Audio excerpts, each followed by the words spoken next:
Hello, I'm Katherine Ware, Curator of Photography at the New Mexico Museum of Art, where we are featuring the exhibition BreathTaking in March 2021. The show brings together 18 contemporary artists working in a variety of mediums, all working to explore the fundamental and ephemeral subject of breath. Today, I'm talking with one of the artists with work in the exhibition, Frank Rodick in Toronto.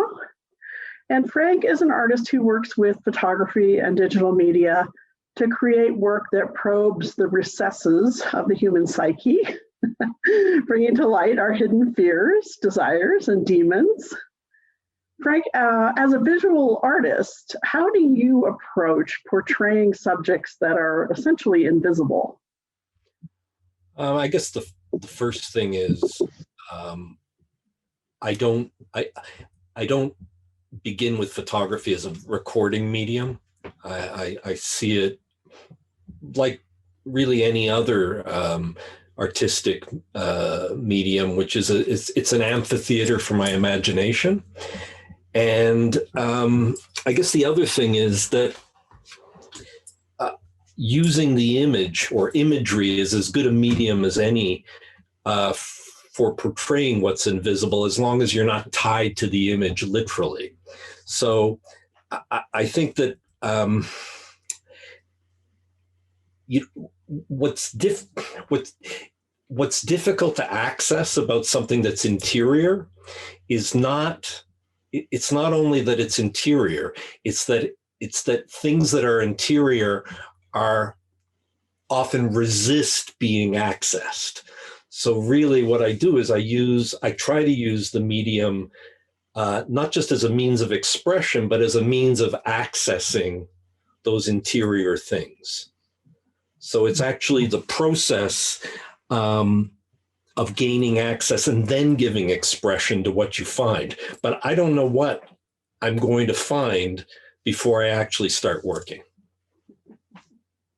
Well, that leads me to ask you about a series that you did a series of work about both of your parents, and after they died, I know you became the custodian of the family archive of photographs and papers, and that you ended up using some of those materials to create images that seek an understanding of your parents while also kind of conveying and acknowledging the futility of being able to do that.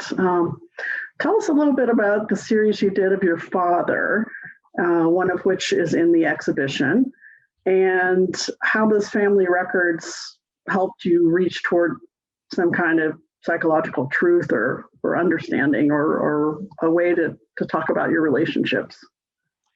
I guess the first thing that comes to mind about the series about my father is I never thought I'd do it.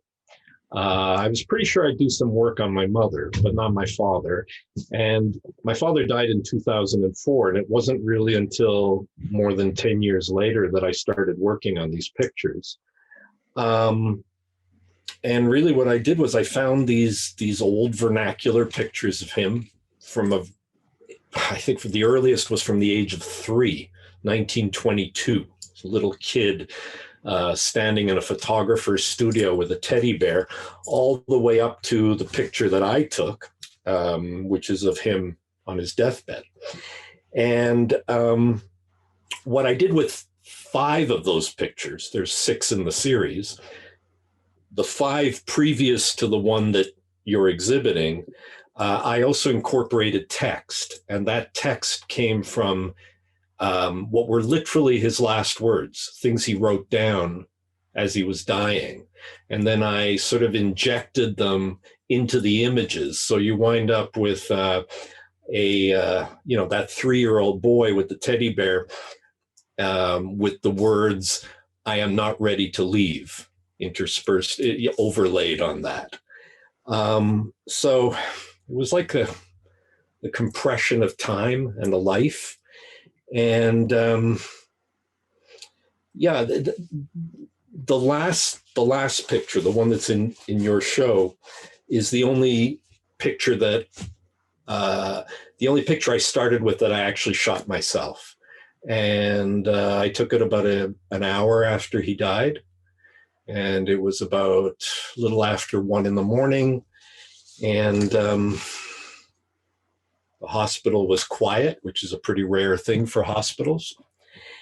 And he was just lying there. They brought me to his bed. And, I've always thought, when I was standing next to him, to his body, I didn't feel closer to him as a person because we were never close.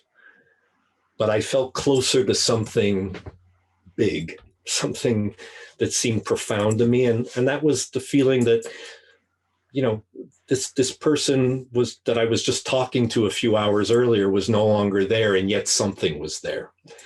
And what I remember most was just that gaping mouth. When I walked in, it looked like someone had reached down his throat and pulled that last breath out of him, or that he'd expelled it. And I remember thinking, this is just mind-blowing. So I don't know. I wouldn't say it was, I could never say something like it was as profound as getting closer to something like the truth of death.